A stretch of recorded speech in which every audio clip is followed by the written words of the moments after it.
ಅದಕ್ಕೆ ದಯವಿಟ್ಟು ಎಲ್ಲರೂ ಬಂದುಬಿಟ್ಟು ವೋಟ್ ಹಾಕಿ.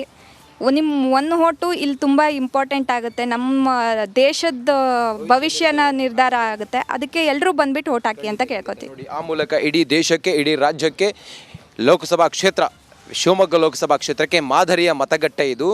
ಇನ್ನೇನು ಮತದಾನ ಪ್ರಕ್ರಿಯೆ. ಅಜ್ಜಿ ಮತದಾನ ಮಾಡಿದ್ರಿ, ಈಗ ಏನು ಅನ್ನಿಸ್ತು? ಚೆನ್ನಾಗಿ ಅನ್ನಿಸ್ತು.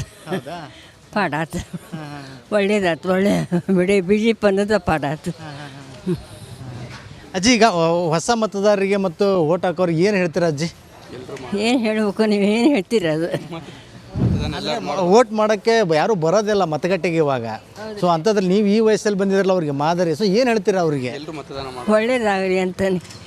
ಅಲ್ಲ, ಎಲ್ಲರೂ ಬಂದು ಮತದಾನ ಮಾಡೋಕೆ ಹೇಳ್ತೀರಾ ಅವ್ರಿಗೆ? ಹೇಳ್ತಾನೆ. ಹೇಳಿ ಒಂದು ಸರಿ. ಎಲ್ಲರೂ ಮತದಾನ ಮಾಡಿ ಅಂತ ಹೇಳಿ. ಎಲ್ಲರೂ ಮತದಾನ ಮಾಡಿದ್ರಿ, ಮತಗಟ್ಟೆ ಬಂದು ಮತದಾನ ಮಾಡಿ. ಹಾಂ.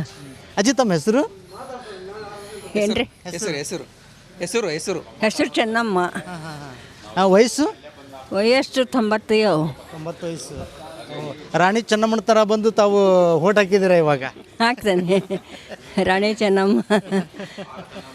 ಓಕೆ, ಎಲ್ಲ ಬಂದು ಮತದಾನ ಮಾಡೋಕ್ಕೆ ಹೇಳಿ ಒಂದು ಸಾರಿ, ಎಲ್ಲರಿಗೂ ಹೇಳಿ. ಬಂದು ಮತಗಟ್ಟೆಗೆ ಬಂದು ಮತದಾನ ಮಾಡಿ ಅಂತ ಹೇಳಿ. ಎಲ್ಲರೂ ಮತದಾನ ಹೌದು, ಹೇಳ್ತಾರೆ ರೀ. ಹೇಳಿ ಹೇಳಿ ಹೇಳಿ. ಮತದಾನ ಮಾಡಿರಿ ಎಲ್ಲರೂ BJPಗೆ ಅಂತ ಹೇಳ್ತಾರೆ. ಪ್ರಜಾಪ್ರಭುತ್ವ ಉಳಿಸಿ ಅಂತ. ಏನು ಇದಿಷ್ಟು 90 ವಯಸ್ಸಿನ ಹಿರಿಯ ಜೀವಿಯಾಗಿರುವಂಥ ಚೆನ್ನಮ್ಮ ಅವರ ಮಾತಾಗಿತ್ತು. ಏನು ಇಳಿ ವಯಸ್ಸಿನಲ್ಲೂ ಸಹ ಮತಗಟ್ಟೆಗೆ ಬಂದವರು ಮತದಾನ ಮಾಡಿ ನಿಜಕ್ಕೂ ಯುವಕರಿಗೆ ಒಂದು ಪ್ರೇರಣೆ ಆಗಿದ್ದಾರೆ, ಸ್ಫೂರ್ತಿ ಆಗಿದ್ದಾರೆ ಅಂತ ಹೇಳ್ಬೋದು. ಕ್ಯಾಮ್ರಾ ಪರ್ಸನ್ ಶಿವರಾಜ್ ಅಡಿಗರ ಜೊತೆ ವಿಠಲ್ ಕ್ಯಾರವಾಡ, ರಿಪಬ್ಲಿಕ್ ಕನ್ನಡ, ದಾವಣಗೆರೆ. ಕೈಲಾಗದವರು ಕೂಡ ಬಂದು ಮತದಾನ ಚಲಾಯಿಸಿದ್ದೇವೆ. ಅದೇ ಥರ ಯುವಕರು ಕೂಡ ಬಂದು ತಮ್ಮ ವೋಟನ್ನು, ತಮ್ಮ ಮತವನ್ನು ಚಲಾಯಿಸಬೇಕಂತ ವಿನಂತಿ. ನಡಿ, ಈಗ ಶುರು ಮಾಡೋಣ. ಕೇಸರಿಯಿಂದ ಮನೋಲ್ಲಾಸ ಮನಸ್ಸು ಮತ್ತೇರಿ ಕುಣಿದಾಡಿದೆ ನೋಡು, ಮನಸ್ಸು ಮತ್ತೇರಿ ಕುಣಿದಾಡಿದೆ ನೋಡು. ಕ್ಷಣ ಕ್ಷಣವೂ ಆಚರಿಸಿ ಕೇಸರಿ ಹಬ್ಬ. ವಿಮಲ್, ಬಾಯಲ್ಲಿ ಹೇಳಿ ಕೇಸರಿ ಮಾಡ್ಕೊತೇವೆ. ಯಜಮಾನರು, ಈಗಾಗಲೇ ನೀವು ಸುಮಾರು ಒಂದು 10 ರಿಂದ 15 ಬಾರಿ ವೋಟ್ ಹಾಕಿದ್ದೀರಾ. ಆಗಿನ ವೋಟಿನ ಸನ್ನಿವೇಶಕ್ಕೂ ಈಗ ನಿಮಗೆ ಇಲ್ಲಿ ಫೆಸಿಲಿಟಿ ಕೊಟ್ಟಿರೋದು ಹೇಗೆ ಅನಿಸ್ತಾ ಇದೆ? ಅದಕ್ಕೆ ಹಿಂದೆ ನಿಮಗೆ ವೋಟ್ ಹಾಕಿದ್ರೆ, ಹಿಂದೆನೂ ಕೂಡ ವೋಟ್ ಹಾಕಿದ್ರೆ ಹಲವಾರು ಬಾರಿ, ಈ ಸರಿನೂ ಕೂಡ ವೋಟ್ ಹಾಕಿದ್ದೀರಾ. ಹೆಂಗೆ ವಿಭಿನ್ನ ಅನಿಸುತ್ತೆ? ಬೇರೆ ಇದು ಡಿಫ್ರೆಂಟ್ ಅನಿಸ್ತೈತೆ? ಬೇರೆ ಬೇರೆ ಆಗಬೇಕು.